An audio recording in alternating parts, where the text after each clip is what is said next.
Sifa za calculator original. Unabonyeza shift 7 and on, unabonyeza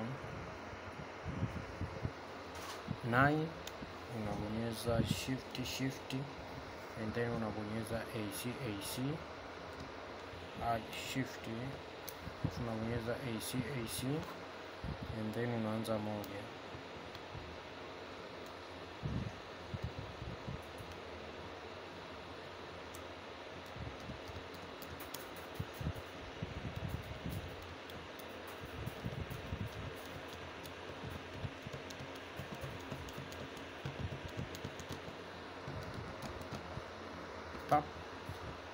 Zipo 49, italeta jibu testi okay. Proof namba 2, ukiwa unaizima itaandika Casio. Hapo umeizima, ukiwasha, ukizima inaandika Casio.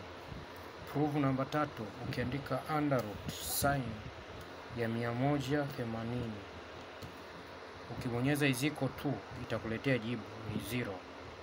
Lakini acha tuangalie mfano wa feki. Mfano wa feki ni huo hapa. Hii feki imetumika ndani ya miezi kama 5-6, tayari imechubuka. Jambo la kwanza, ukiprove kwa ile namba kuanzia 1 mpaka 50 mpaka 49 itafail. Prove namba ya pili, nimekwambia ukizima itaandika Casio. Hii hapo unaizima, haiandiki Casio, yani haiandiki chochote, haitambui. Unaona? Jambo la tatu, ukiandika under root sign ya 180, ukibonyeza iziko tu italeta math error. Lakini hii original, ukibonyeza iziko tu italeta jibu nini? 0. Huku imeleta math error.